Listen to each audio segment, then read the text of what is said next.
Good morning. Welcome. Good morning. Technology, great thing, right? Right. Some technical difficulties today, so we're 5 minutes late. I will take full responsibility. Sorry, everybody. We're here. We're live. This is Level Up Today, episode 42. Episode 42. Let's make sure. Oh, we are actually streaming today. Yay. All right. Yeah. All right. I see it. Awesome. I'm going to share it to the groups that I usually do. Everybody thinks I'm like texting people when I'm doing this, but I'm not. I'm actually sharing. Right. But everybody can get to take a look at it. So here we are. We're doing lots of things, but nothing specific, nothing particular, and nothing concrete. No, nothing particular, nothing concrete, but we are here this morning with you to talk about prospecting. Yes, we are. And so prospecting in this day and age, people say, well, how do I prospect? I mean, do I call people to list them things? I've heard from a lot of agents that things have picked up. Is it that people are letting you in their houses, Mark, or is it virtual? What is it? Talk to me. It's a combination of different things. Some people are requesting virtual walkthroughs. We have a lot of videos saved for that. We have a lot of pictures saved that aren't necessarily on the MLS, where we can share additional information with prospective buyers and even other agents and their clients. So we're doing a lot of virtual tours, but I think the last week or so, a lot of sellers have relaxed a bit. Not everyone, but some of them have relaxed a bit, where they're allowing us in their houses, again, with masks and gloves on.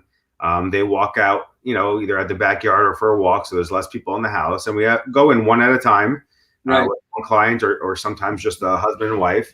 And, they walk around the house and we can show them off the house and see where they go from there. We are starting to get some deals in the pipeline again. I mean, that was the biggest, I think, hurdle for a lot of real estate agents who were always used to being so busy, is that there was always a pipeline, right? There was always the next deal. There was always a client coming out. There was always a new listing coming up. And for about 60 days, we did not have that going on. So people's pipelines have been damaged more than anything else. Their businesses are okay. They will come back.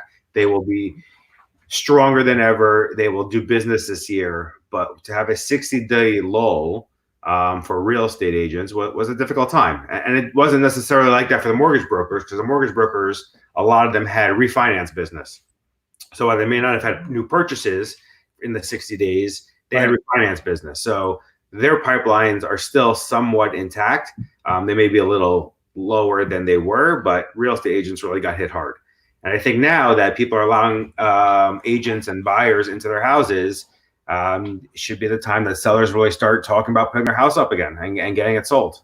What do you think is the script? I mean, we got to look at the big picture, okay? And the big picture is, okay, we're hearing things that maybe they're going to open things up as time goes on. What's it going to be for like restaurants and stuff and malls? And we don't know, right? Right. But there's a lot of unemployment right now. So I guess there must be an if this, then that script. Would you think, if you're going to make a phone call to a prospect? I think the phone call to the prospect it goes kind of like this. There aren't that many houses on the market because of what happened the last 2-3 months. There are buyers in the market. Our viewership on our, syndication sites, along with our websites and our ads, are up 200-400%. There are buyers in the market. The fact that we can't do an open house means you don't have lookers anymore. You have people who are going to come to your house with an appointment, who want to see your house after viewing it online 3, 4, 5 times, looking at all the details before they actually come out. Because buyers are not just kicking the tires anymore, roaming around open houses. They are only coming out if they're serious buyers right now. I think that's only going to help our business. I am seeing a lot of listing agents getting appointments with the buyers directly, because buyers who are coming into the market now may not have a agent that they're working with yet, and they're just calling the listing agent on the house to get in. So we're seeing a little bit more of that over time. But the fact that open houses can happen right now, I think, is the best thing for all real estate agents across the country, because that means you're only getting real buyers coming through the house. So if we're gonna talk about prospecting, who are we? If we're gonna talk about lead gen, right? Are we doing ads? Are we calling for sale by owners? Are we calling expired listings? I mean, who is out there that we should be calling as a real estate agent? I mean, who is that? Right now, it's a little bit of everything, right? Right. You need to do your online marketing, right? Buyers, like it used to be 90% of buyers started the search online. I think that's up to 100% at this point, right? Absolutely. 100% of buyers are starting to search online. I even spoke to a buyer last week who knew nothing about the buying process, but they told me they've been looking at houses online for the last 60 days. And I finally sat down and went over the entire buying process with them from beginning to end.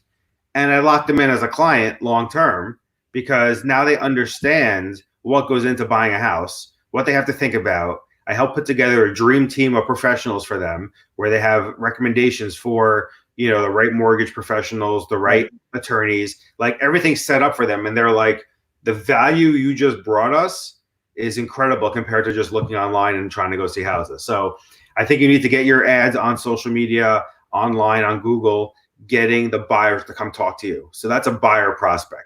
The seller prospect there are people's houses who expired in the last 60 days or expired in the last 6 months. You should be calling them, seeing if they're interested in still selling. Maybe they took it off the market for a while. Maybe they expired, and because of what was going on, they didn't put it back on, right? So you should be calling every expired. You should be calling every for sale by owner that you see out there because they do want to sell the house. And in this environment, maybe they need a bigger exposure, which you as an agent can expose them to. Exactly, because a for sale by owner, I don't think anyone's going to see a for sale by owner right now because they don't trust. I mean, there's a trust factor.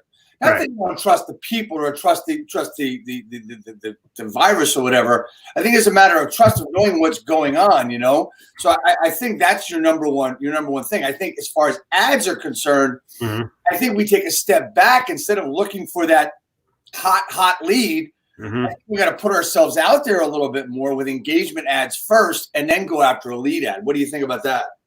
Absolutely. You got to engage them first. You got to get them interested in who you are and what you're doing in order to be able to do business with them, right? To pick up the phone and just cold call everyone, it works. You'll get appointments if you have the right script and you have the right temperament when you talk to them. But building that engagement with them, whatever it's going to be, goes a long way. One thing I used to do when I started in business, I would walk up and down the main street, meeting everyone, building that relationship, building that engagement with them so that when it came time to talk about real estate, they would think about me, right? When you deal with a lot of parents are, coach their kids' leagues in their communities, right? It wasn't about real estate then. It was about building that relationship so that when it does come time for real estate, they would call you, right? There's a ton of mom groups in every community, right? And parent groups. It was not about promoting yourself within that, but it's about getting to know these people so that when it comes time to talk about real estate, they think about you. Or when you hear that they're thinking about selling, you can actually pick up the phone and call them because you have a relationship with them. The conversation is a lot easier.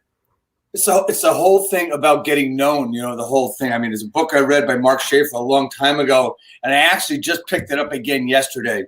It's all about using social media to get known. This was a guy that was big into corporate America and said, I'm done with that. Let me start all over. And he started all over and had to learn how to get known. Right. And it also has a lot to do with what you're doing. I mean, there's two books I think that go hand in hand. If anybody's interested in this, getting known, it's called Known by Mark Schaefer. And the other one is when you want to get known, you need to what you're talking about, right? And that's a great book by Simon Sinek. I'll start with Why. So I think those two books, while completely different, can go hand in hand in helping an agent getting started again. Look, things have the ad market. Let's talk about that real quick. It's wide open. It's wide open, and the expense is a lot less. And while people say, well, what do you mean the expense is a lot less? Here's the deal, right? So when you would put $5 a day on a Facebook ad before, you might only get value. It might cost you, I don't know, $5 to get a lead. Right. Now it might cost you half that much to get twice as many leads. And there's a lot of intricacies and a lot of key performance indicators you need to look at, which we understand. A lot of people don't. But just understand that you're going to get a lot more for your money than you did 3 months ago because all the big guys are out. And Right. the thing to prepare for is that what are the big guys going to do? You know they're getting ready, but no one knows what's going on with opening up the world again. Right. And when that happens, there's going to be a lot of change, I think. What do you think about that? I think for sure there's going to be a lot of change. I think the way that we do business is going to change, I think, for the better. I think that people need to think about, what their plan is going to be when things open up. You brought up those two books. One book I'm reading now is called Play Bigger, right? It's about these companies that became the king of their industry, or the most important business within the industry or sector that they're in order to play at a higher or bigger level. And us realtors need to think about that as well, to play at a higher level, to be that king in our communities or industry in the business. You need to think on a bigger level in order to do that. Absolutely. I mean, if you've got to think big in your area. Like, okay, so you say, well, I live in a small town and I have a great little basis here. That's okay. Think big about the small town. Right. Take it to another level. What can you do to get known? What can you be to be that person? I mean, Right. There's a lot of stuff out there talking about the digital mayor. Gary Vee talks about that. A lot of people talk about it now. It's in a lot of curriculums and coaching handbooks, right? Look, I mean, you just gotta be able to manipulate what you're doing to get known on social media. Right. I mean, there's a lot of ideas of things you can do, by creating events, to creating discussions, to even having contests, right? Whatever it's going to be to get your name out there. And, I remember at one point with one of my offices, we did a end of the school year ice cream truck, right? Invited everyone down to our office just so we can meet them. Everyone gets an ice cream off the ice cream truck from 3 to 6 p.m., right? After school, at the last day of class. We got to meet like 600 people locally from that event. It's one of those great events that, it costs you a few $100s, but you meet 600 people and now you have all their contact info, right? That is the type of thing that you need to do as a community leader, as a realtor, to get to know the people, to give back a little bit, right? The kids and families, it's what it's about in some areas. And you just got to make sure to do that consistently. There's hundreds of ideas of what you can be doing to, let's call it, prospecting on a larger level versus prospecting by making calls, right? Not everyone loves the idea of making calls to people they don't know. I get that. But if you're not comfortable with that, there are 100 other ideas of what you can be doing, right? There's a ton of things that you can be doing through your social media. We all have access now to everyone's birthday because of Facebook, right? Instead of wishing them a happy birthday on Facebook, look a week in advance and send out a birthday card to them, right? Or people you want to be doing business with, wish them a happy birthday and maybe sending them $1 scratch off. That will keep you remembered forever, that you sent them a handwritten card and $1 scratch off that they may or may not win a lot of money on, and you become their local realtor, even if you didn't sell them the house, even if they're not ready to buy right now. These are the things that you need to keep in mind and ideas that you need to do. Yeah, I think that's a great idea. I mean, knowing when their birthday is really big, because they're going to see that card. And look, I am a super proponent of that handwritten note. Mm-hmm. I don't care what you say. A handwritten note looks a lot different than a bill or a crap piece of mail. Mm-hmm. It's going to get noticed. It's not going to get thrown out. It's going to get opened. I mean, I know that when I get something handwritten, I'm opening it. I don't care what size envelope it's in. I'm still opening it. And I'm probably opening it before I even get to sit down when I get inside. Right. You're excited that someone actually took the time to handwrite an envelope to you and see what it is. And that's the point. The point is to be a little different, to be noticed in a way where people are going to remember who you are, what you do, and how you can help them in the future. And again, prospecting isn't about the moment. It isn't about getting the listing today or the buyer today. It's about putting the seeds in people's heads that you are the local realtor. You are the local expert. You are the one that remembers who they are, so that when it comes time for them and their real estate needs, that they think about you. Absolutely. Absolutely. 100%. I mean, you said the word different, right? Yeah. So, I mean, yes, of course, right now, you're not going to get that ice cream truck that you mentioned, but you need to be ready with something as things open up, because even if you don't get a great turnout, people are still going to remember it was you that did it, mm-hmm. right? And then the next one, oh, geez, I can't wait till the next one. So do it again. So start thinking about budgeting and doing that to build your business. I mean, look, the phone call is probably what you can do. Social media is what you can do, and you can get out there by doing, virtual things. I mean, there's a lot of things you can do to partner up with other realtors to help each other out too, right? And this is not something that you need to be doing all day, every day. If you can dedicate 1 hour of your workday every day, 5 days a week to prospecting, doesn't mean making calls. It means planning out who you want to talk to, figuring out what you're going to do for them, figuring out how you're going to communicate with them, and then executing it. And you're spending an hour a day doing that. So 5 hours a week, right? You can reach that many more people. The problem is everyone's like, oh, I can't prospect, or I sat here for 3 hours prospecting trying to figure out who to call. Well, that's not prospecting. That's business planning. Prospecting is actually putting the plan in place, right? And actions that you need to take, and then taking those actions. And it might be going online to buy 500 birthday cards, right? You buy a package of 500 cards that all say something different and have them ready to go. And every day you wake up, first thing you get to the office, whose birthday is it going to be in a week from now? Great, let me fill out the card and send it out. That takes all of 5 or 10 minutes. Then you can do, hey, let's call 10 people and just check in on them, or let's text 10 people and do our gratitude text, as Sekou says, right? That takes another 10 minutes. So you're talking now, you're 15, 20 minutes into your hour, and you've already, touched 20 people possibly. So these are things that you can be doing every day. And again, we're not talking about all day, every day. It gets boring, it gets difficult. But if you spend an hour, maybe 2 every day doing this part of your business, it will go that much further for you.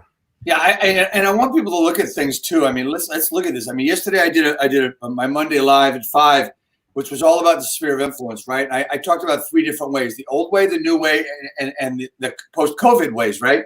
Let me tell you something. The post-COVID ways, while virtual is really big, old ways are what's going to actually bring it to them. And the old ways are snail mail, follow-up phone calls, handwritten notes, and email. Yes, email is an old way.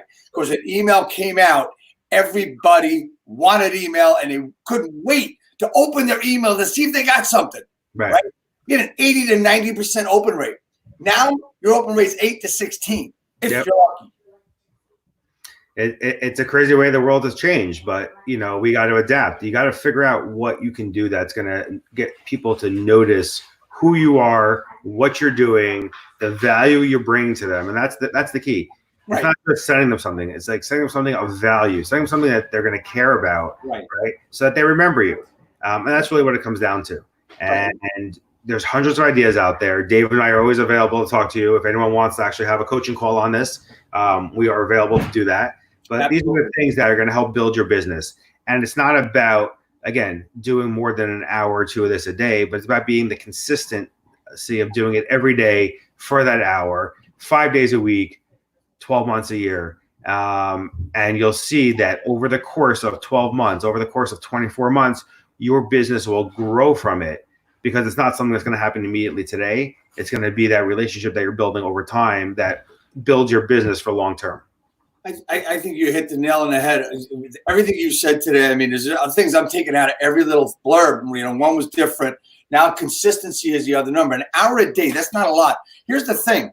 And if you're worrying about, well, I don't know what to say, you know what to say. I'm going to give you 2 words that my buddy down in Georgia, Mike Pruitt from Century 21 Connect, says all the time. He says, can you be nice? That's it. Right? That's your script. Just be nice, How can I help you today? What can I do for you? Do you need anything?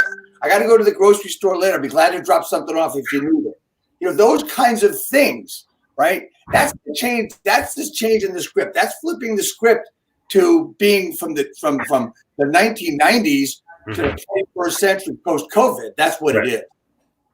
Absolutely. Be nice. Get on the phone and just talk to people. Text them. If you see them on the street, introduce yourself. People remember that. Do the nice acts of kindness, right? Hold the door for someone. Pick up groceries for them. Help them put stuff in their car. Whatever it's going to be. There are people out there that appreciate that and will remember you for that. And again, these are all just little things you can do that down the road will bring you business. Right. And if you really want to get nervous and be different, what you can also do is when you go to the grocery store, they have flowers. Get a bouquet of flowers, and the first 10 people that come out, you give them a flower with your business card. You don't even have to give them your business card. Just give them the flower and say, this is for you. I hope it brightens your day. right? They're going to ask you who you are. They're going to start a conversation with you. And that is like, I mean, they're going to say, oh my God, look what this guy did. Right. That's an idea. Just right. Have those conversations, find ways to start the conversations, find ways to touch people in a way that no one else are. You know, there's hundreds of touch points that you can do. Communication is key, and just patience, because this business is not about getting a deal this second to close. It's about building relationships that will feed you for the rest of your life, with deals and with referrals, and your business will get bigger and bigger and bigger from that. So if I leave you with one thing today, spend 1 hour a day prospecting, doing something that will build your business for the future. Absolutely. And that's it. I mean, 1 hour a day. It's called, we haven't used the words yet, but let's end with this: time blocking. Time blocking. Time. Non-negotiable times. That hour, turn your freaking phone off unless you're making calls, and turn social media off. Okay. This is time for you to communicate and connect with people. Period. Absolutely. So everyone, good luck today. We'll see you back here at 8:45 tomorrow morning. Hopefully we won't have technical difficulties again, but we're looking forward to seeing you here. Have a great day. See you in the morning.